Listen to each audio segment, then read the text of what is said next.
Greetings, ladies and gentlefish, and welcome to this review of the Jagdpanzer 4.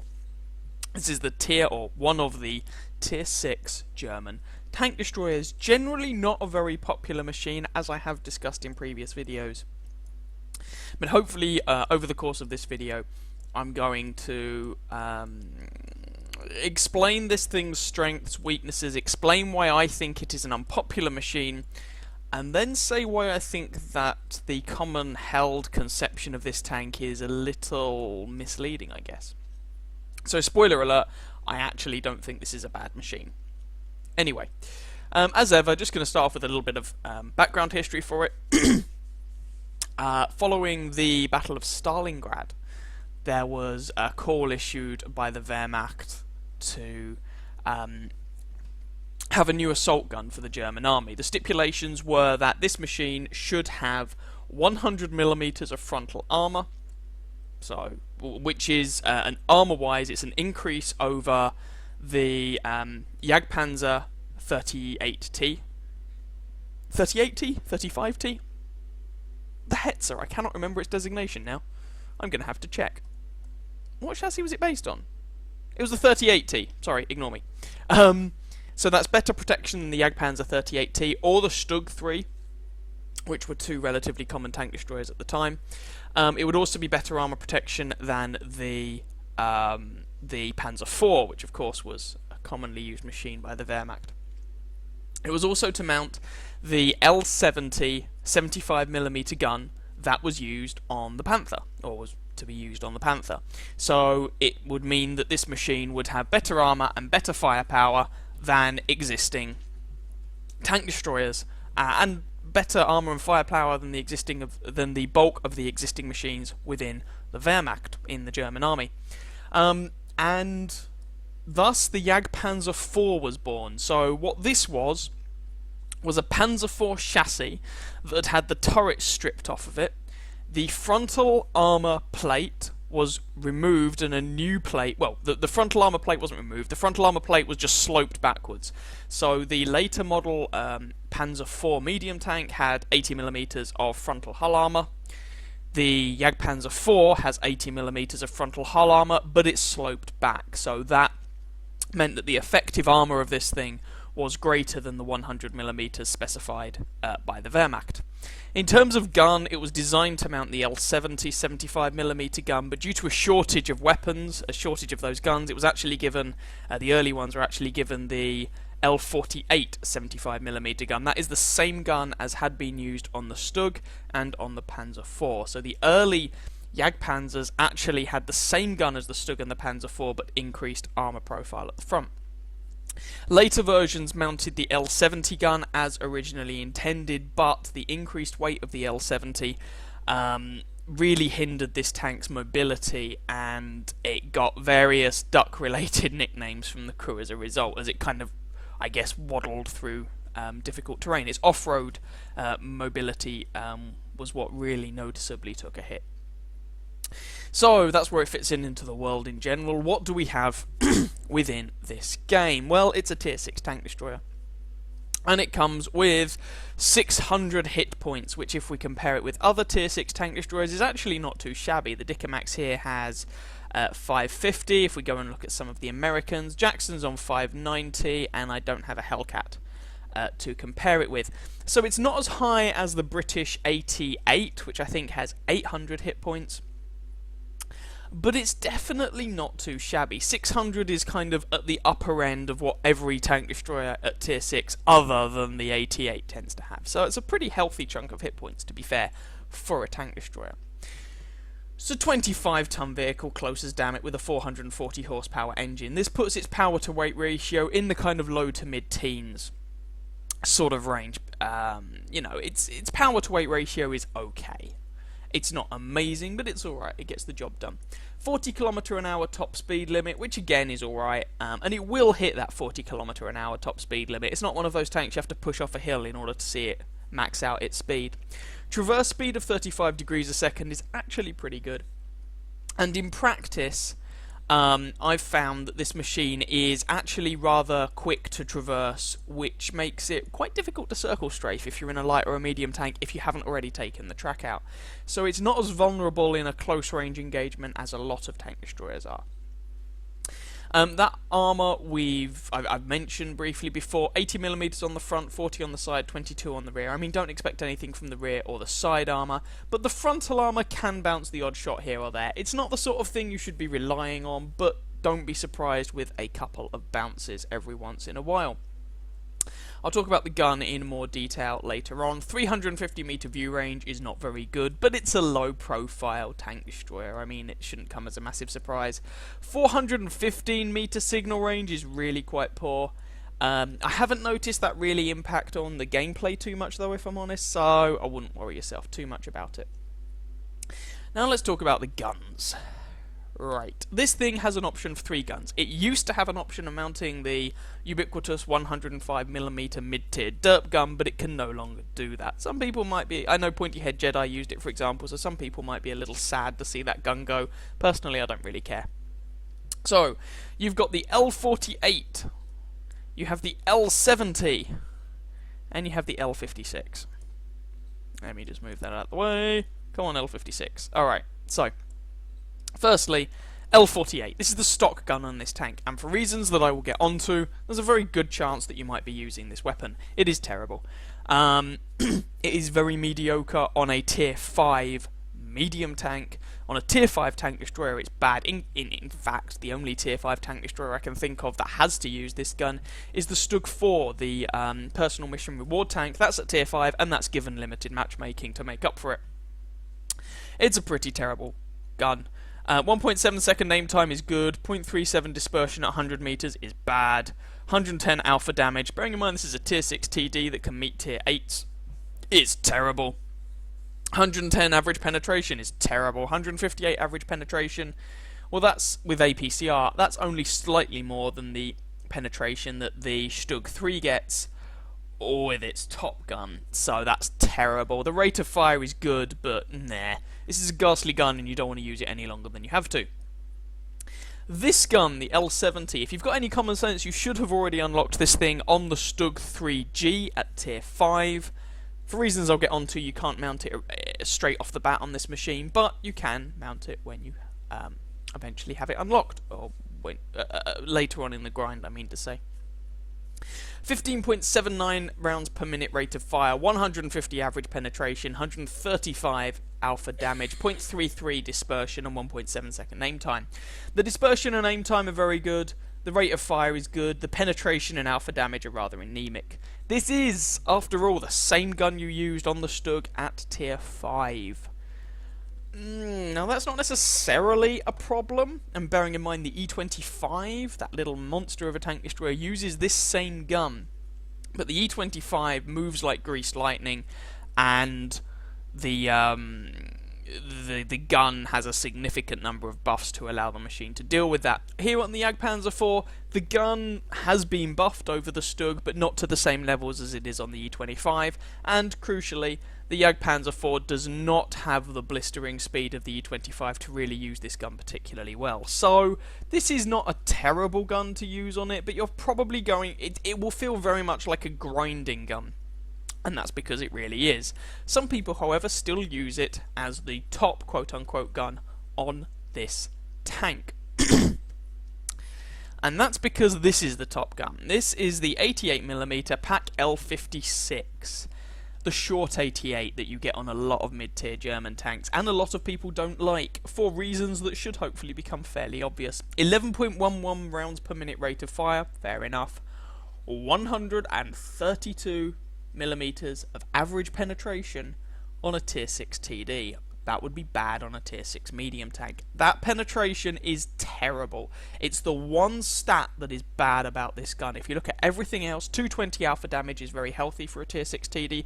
0.35 dispersion is perfectly acceptable. 1.7 second aim time is good. Everything else about this gun is nice, except for that penetration. And that is what makes a lot of people switch back to the L70 having unlocked this L56 gun. However, and it's this lackluster.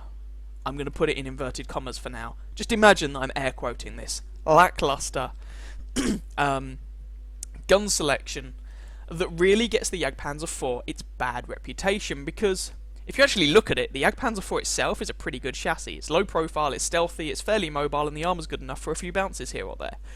The view range is a bit dodgy, but you shouldn't expect great view range from tank destroyers. The chassis itself is actually really rather good.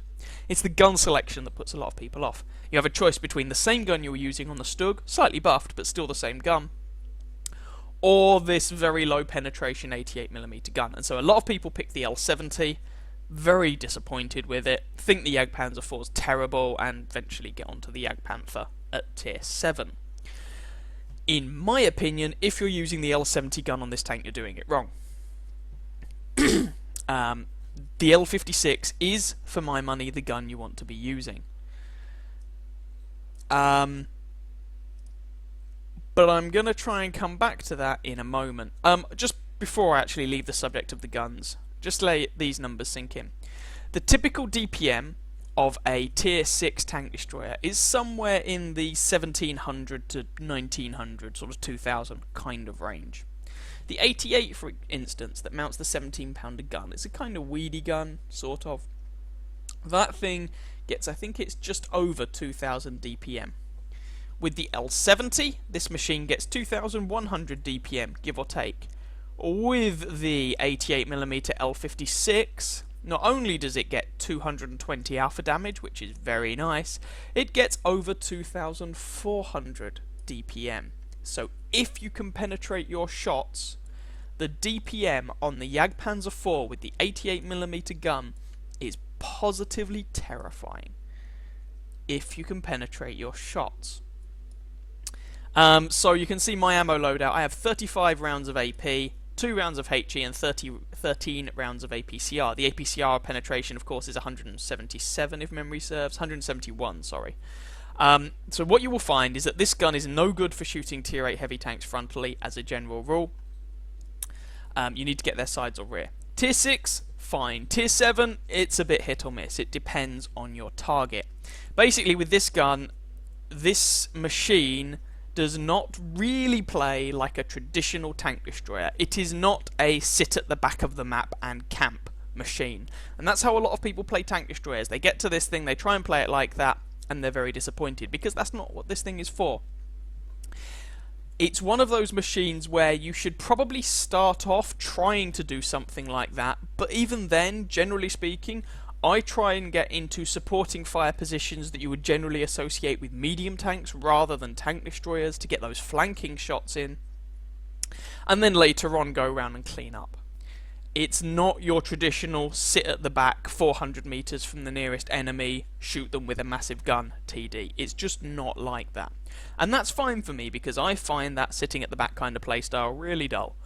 So I'm perfectly happy that that's not really what this tank excels at. Anyway, we'll talk more about that in a bit. Crew skills and equipment and whatnot.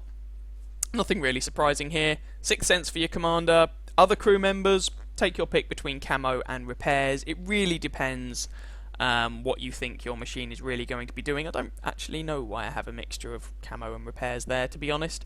I think it was because I was choosing repairs for my crew, but one of these crew members might have actually come from somewhere else and already had camo, I think, but I don't actually recall. Any other crew skills you might want to prioritise? Not so much. Sorry, just quickly returning to the guns, actually. The one thing I should mention is that the shell velocity on this 88mm gun is quite poor. So leading shots can be a bit of a nuisance, just to say that. So, anyway, that's crew skills. Equipment, gun rammer. I use binos and camo net, your kind of traditional TD style equipment, because, well, I don't know really. I could actually buy some other stuff for it, to be honest. I probably should. Toolbox, yeah, maybe. Nothing particularly exciting though. Improve vents, that would be quite nice, just to give the tank an all-round boost. You don't need an ammo rack, you don't need to boost the suspension. You don't need a spool liner, you don't need grousers. Some sort of view range enhancing equipment wouldn't be a terrible idea, and if you're going to do that, I would suggest binos, because they give you a big boost, whereas 10% of 350 meters view range doesn't actually give you that much. Enhanced gun laying drive, it's 500,000 credits, and your aim time's already good, I wouldn't bother. And filling tanks with CO2 is a waste of time. So, I would say a gun rammer, and then choose 2 out of the 3 of camo net, binos, vents. Pick 2 of those 3. That would be my advice for equipment. Consumables, you can see I haven't gone for anything particularly interesting. You could mount chocolate just to pump up your DPM that little bit more. In fact, I might at some point, because that would be hilarious. Anyway, and just try and maximise the amount of DPM you're getting out of this gun. Next time it's on discount, I'm buying a shed load of chocolate. In the game, I mean, not like going down to Asda and buying it. Asda's miles away. Why did I say Asda? Anyway, I digress. Those of you who aren't British might be wondering, what the hell is he talking about with Asda? It's a supermarket. So yeah, that's crew skills and equipment. I've kind of talked a little bit about the playstyle of this tank. I'll show you some gameplay in a minute. Just before I do show you some gameplay, as normal, I'm just going to have a quick look to show you things like critical module locations and the armor profile. It's not going to spend too long looking at that, because at the end of the day, it's not the sort of machine you're going to play for its armor. So, yeah. Anyway, let's go and have a quick look at those few things. So let's quickly talk about the module locations and whatnot. From the front, there isn't really that much to mention. The driver sits behind this little slit here, and you have frontal transmission. So you can no longer get set on fire by hits to the frontal transmission, but it can give you engine damage. What's next? Side profile. You have got your commander, your gunner, your loader, your crew members sitting kind of toward the front of the tank here. Ammo racks are in the middle, just this white box there, and then of course you've got the engine toward the rear. From the rear, it's engine, nothing massively surprising there. Again, engine and ammo rack shots to the side, and shots, can also knock out crew members. And from above, again, nothing particularly interesting. The main thing to really note about this tank are the side ammo racks, rear engine, frontal transmission. Nothing else is massively surprising. So to have a quick look at the armor profile, but just before I do, should probably mention ground resistances and things like that. So the ground resistances on this tank are actually fairly good, and that enhances your mobility. So while your horsepower to ton ratio may not be the best in the world, it's alright, but not great, your ground resistance values are pretty good, and the traverse speed that I mentioned in the garage it's not the final traverse speed, that is just a factor that's used in the calculation of your overall traverse speed. How fast you actually traverse depends on things like the terrain you're on and your ground resistances, so those good ground resistance values factor into that traverse speed. I mean, we can also quickly mention that the gun depression on this tank is 6 degrees, which is not great, but it's good enough to be working with. Talking about the armor profile then. Now remembering, of course, this armor is not fantastic. It's not the reason to play this tank, but it's not completely terrible. Starting from above. I mean, this is all 20mm. Artillery's going to go, ha ha, and penetrate you and do a lot of damage. That shouldn't come as a massive surprise to anybody. Similar rear shots is 20mm. Who really cares? You can penetrate the rear of this tank with HE, for goodness sake. Side of the machine. Well, it's a bit of a mixed bag. If you get it side on, then, I mean, this is, 40mm with a small amount of angling on it. It's not difficult to penetrate. You've got these regions of spaced armor, which can help out, but generally speaking, if someone's got your side flat on, they're going to penetrate, unless they're firing HE and hit one of these spaced armor zones, or they're firing heat and hit one of these spaced armor zones. If you're angling your tank, then your side armor goes up to something like 70-odd mm, and you can start getting some more effective regions using these spaced armor parts. From the front, 80mm frontal plate sloped back gives you something of the order of 100 to 115mm of effective armor. If you can use a little bit of your gun depression, you can enhance that, but the gun depression isn't really the selling point of this machine. Lower front plate, it's a very similar deal here. I mean, strictly speaking, the lower front plate is 50 millimeters compared to the 80 of the upper plate, but the angling on it actually makes it about the same effective armor when engaging from the front. Gun mantler, well, you have a region here that is 110, and if you look at the gun mantler itself, you can get regions that go up to like 230, I think was the highest I've found on this so far, 250 there actually. So you can get the odd bounce from the gun mantlet, but again, it's not the sort of thing you should be relying on. It's just worth knowing that the armor can bounce things from time to time.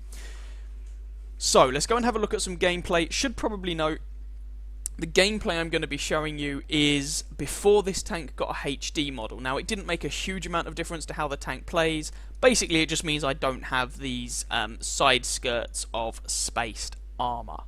That's basically all the difference that it makes. Okay, here we go with game number 1. Top tier, so as ever, first game's going to be top tier, as usual. Second game is going to be bottom tier. And we're here on Sand River, which is not a terrible map to be on. Now, of course, this is patch 9.8, so this is after they changed this map, and this is, of course, an assault game. We're on the attacking team. Now, the changes to this map weren't necessarily catastrophic for TDs, but if you're on the attacking team and you're in a light tank or a medium tank, the changes weren't great, in my humble opinion. Now, if memory serves, I'm going to play this game a little bit more like your traditional tank destroyer. Really, you can only do that in tier... Hello, Mr. Panzer IV. In tier 6 games when you're top tier. You can't really afford to do that quite so much when you are bottom tier. Now, unfortunately, at the time I played this, I don't think I had the rammer mounted. If I had, I might have been able to reload in time to get that shot off on that guy and kill the Panzer IV, but as it was, I wasn't able to. But you can see 220 alpha damage is very respectable at tier 6. 132 penetration is more than enough to deal with these guys. And despite the fact that I'm a casemate tank destroyer, goodbye, Mr. Crusader, I'm not camping right at the back of the map. You know, the further away you are, the harder it is to penetrate your targets.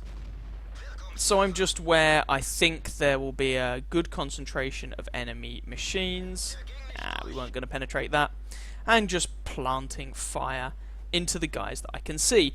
And in this case, pulling back every time that I fire, and trying to give any shots that the enemy takes at me, trying to make them as hard as possible. There's kill number 2. That 80 millimeters of armor sloped back, giving me about 110 millimeters of effective armor.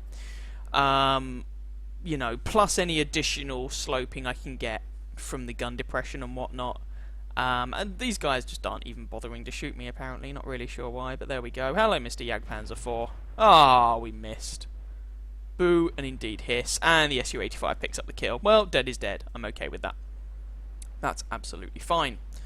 Moving a little bit forward. Let's try not to have the engagement completely overtake us. So we're winning this 5-2. Formed an impromptu platoon with a G1R, BDR G1R, on our team, the French, relatively new French tier 5 medium tank, and VK3001P also joins in. You know, if people ask for a dynamic platoon like that, I usually just go, yeah, sure, why not? It's no skin off my nose. Wolverine is looking at me, but if he's going to shoot me, my gun hits considerably harder than he does. I have higher DPM. I mean, he can put 2 penetrating shots into me and I kill him. Meh. Scoreline 7-4. You know, at that point, that's not a terrible trade. I mean, it's trading away something of the order of 1/3 of my health to kill a tank destroyer 2 tiers lower. It's not a bad trade. KV2, KV1 over by the capture circle. I mean, let's remember this is... Sorry, did I say this was an assault game at the beginning? I'm an idiot. This isn't an assault game, of course. It's an encounter game. I just got my wires crossed. and hence why the enemy were spawned and were encountered where they were. I'm just using the rate of fire to try and knock over some buildings here to see if I can get a shot on this KV2. But as it is, I end up with a shot on the KV1, which I'm totally okay with. Low damage roll, but nah, it's not a big deal. I was unlikely to have killed him anyway, and we pick up the kill, making that kill number 4. There's a KV2 over there, but I think he's going to die before I'm able to do anything about him. In fact, I don't even bother hanging around. And indeed, he goes up to the communist tank graveyard in the sky. Just leaves an SU-100, an Archer, and an SU-5. Do need to be a little bit careful. The SU-100, if he's using the 122mm gun, can quite happily take off the rest of my health in one shot. The Archer, I'm not so worried about. And the SU-5, well, it's artillery. I mean, you should always be worried about artillery. Frankly. C'est la vie. So, you can see here the mobility. Now, the speed limit on paper is 40 kilometers an hour, but you can see here that, you know, we were happily poodling along at 40 to 45 kilometers an hour. We only really drop below 40 when we try and go uphill.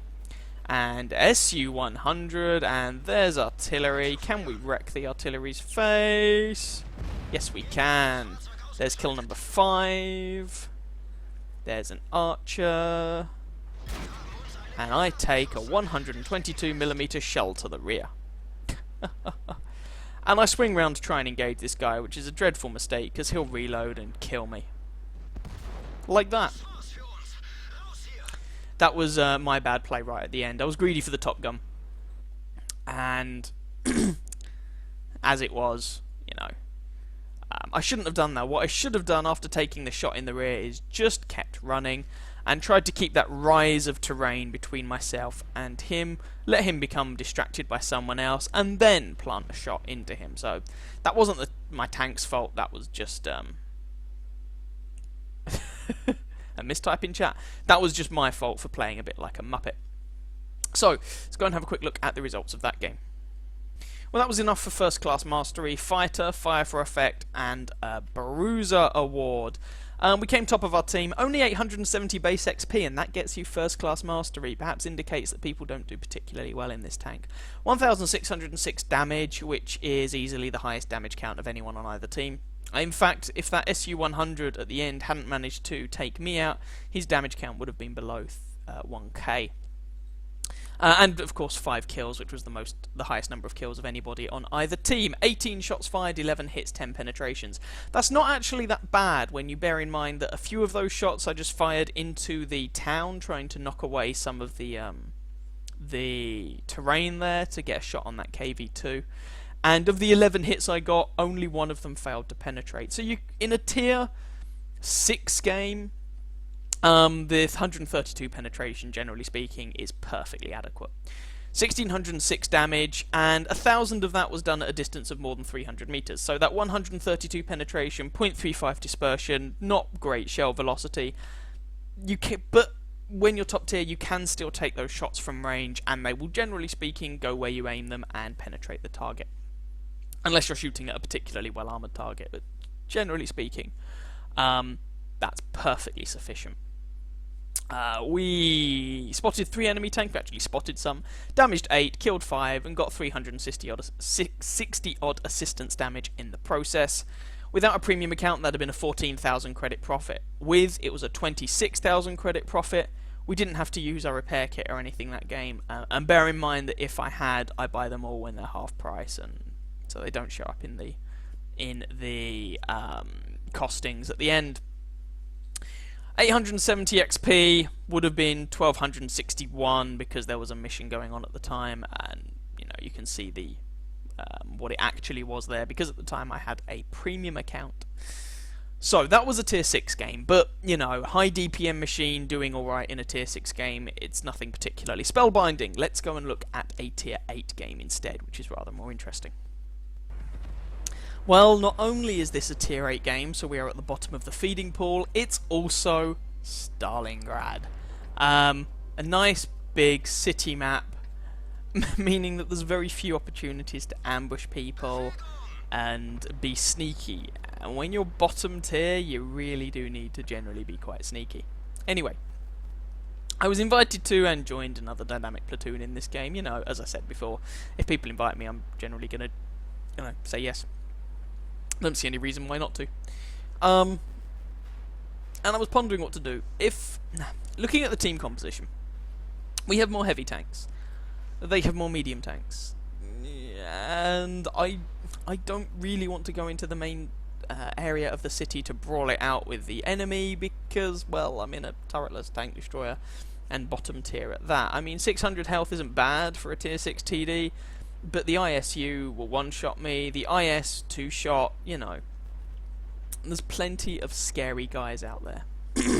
So I've come over to the more open flank on this map. It's basically a more open corridor, if we're going to be honest. Our guys, Type 59, Comet, AMX, VK, are pushing up fairly aggressively, so I'm not planning to be left behind, at least to the best of my ability. And so I'm pushing up to try and help these fellows out. Our AMX has taken a bit of damage there, which is slightly unfortunate. He should have loaded his magazine by now, though, so he should be able to defend himself, hopefully.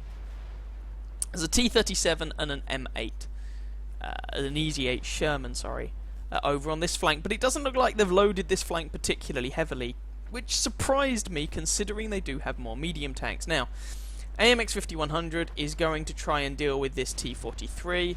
The T-43 will almost definitely be trying to shoot the AMX, and so while that's the case, I'm going to be cheeky and put some shots into the T-43 and try and give the AMX a hand. Low damage roll, alas, and now our AMX is reloading, so now I really need to kill this T-43, to keep our AMX alive. Speaking of which, there's that Easy 8 Sherman who seems to be determined to take advantage of my friendly AMX's reloading state. So I'm just going to move forward. I'm trying to make this Sherman go away, basically, and keep my AMX friend alive. Go round the corner. If I take a hit, I take a hit. But I want to kill that Easy 8 Sherman. And there we go. Managed to keep our AMX 5100 in the game, so he didn't get nickel and dimed to death by a tier 6 medium tank. And so far, the 2 kills we've had, one of them was when someone was distracted by a bigger, scarier tank, and the second was keeping a friendly alive, but in both cases, we're kind of getting stuck in, if you will, and kind of playing a little bit like a medium tank, turretless medium, if you will.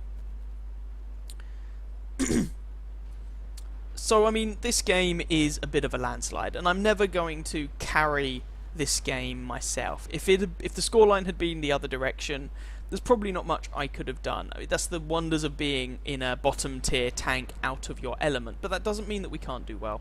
That doesn't mean that we can't contribute, and that doesn't mean we can't try and help out our teammates.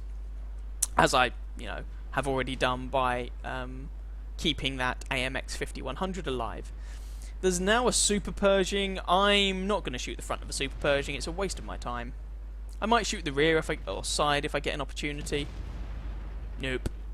I gave it a go, but we died before I was able to really do anything meaningful with it. IS-3, IS, Comet, and an E-25 remaining. There really aren't many of these guys left, and I'm going around to try and get shots into people's sides and rear, much like you would do in a light or medium tank. And in a way, I hadn't realised you can't get through there. In a way, I think playing this tank does benefit from actually having played light and medium tanks, I guess. Because in some ways, it's kind of a similar philosophy. There we go. Someone else will probably kill the Comet, knowing my luck. I mean, if I reload in time, we actually bounced the Comet. Oh, and we even picked up the kill. Hurrah. So there's kill number 3. What are you going to do? And we're just going to push onwards, and there we go, E25's dead, and that was the game. It didn't last very long. So let's go and see how we did. So despite not actually feeling at the time like that was a particularly good game, I mean, it was just quick, we actually got another first class mastery for it, along with a couple of ribbons. Everything we damaged, we killed. We took down the Easy 8 Sherman, the T-43, and the Comet. Now, you might actually be surprised by the result. It didn't feel that special, but we managed over 1100 damage and 3 kills. Most of that damage and those kills were against higher tier targets in a close range city fight. We weren't sniping. And when you've got 220 alpha damage and something like a 5-ish second reload, that damage really starts to mount up. fairly quickly. Doesn't take too long until suddenly you've actually done quite a lot of damage. So we actually came top of our team there, despite the fact that it didn't feel like a particularly special game. 9 shots fired, 8 hits, 8 pens in a tier 8 game. Now you might say, yes, but you were only shooting the soft squishy targets, relatively soft squishy targets. You weren't going after an IS-3. No, you're right. In a tier 8 game, there is no way in hell, if I can possibly avoid it, I'm going to try and chase down, or try and fight an IS-3 in any tier 6 tank, let alone this. You know, I was doing my bit, picking on those targets that I knew I could hurt where possible, keeping my teammates alive, you know, that sort of thing. Just trying to be a bit of a helpful teammate, basically. So we received 2 hits. We actually bounced one of them, that shot from the Comet. Picked up a pittance of assistance damage. With a premium account, that was a 25,500 credit profit. Without, it'd have been a 16,000 credit profit. So that's pretty nice. And you can see the experience values there, and 10 gold because there was a mission running at the time that awarded you gold for, I think, winning games or something. Anyway, there was the gameplay I wanted to show you, so let's just round things off in the garage. So what is my verdict on this tank? I like it, let's put that out there, but it's not for everyone. It's the sort of tank destroyer you might like if you're not a big fan of your kind of traditional campy style of tank destroyer. You've got the DPM to rip people apart, and if you're willing to fire some rounds of APCR when you need to, then you're generally fine. You don't need to spam APCR everywhere, but firing the odd round here or there is not a terrible idea. And being tier 6, then it's a relatively profitable machine to run. I mean, obviously, if you hose APCR out the gun and if a lot of your shots bounce and whatnot, then yeah, you're going to make a loss. But generally speaking, it's a relatively profitable machine to run.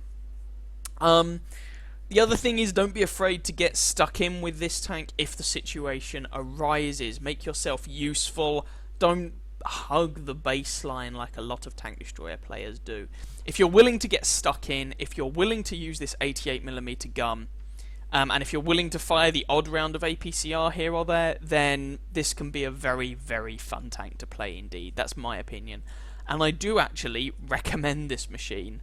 I recommend that you at least give it a go. Give it a chance, see what you think of it.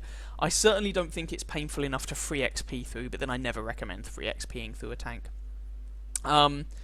If you really can't stand the 88mm gun, then I guess equip the L70 75mm. Play it as a more traditional tank destroyer, but you're not going to like the tank. You're not going to get on with it.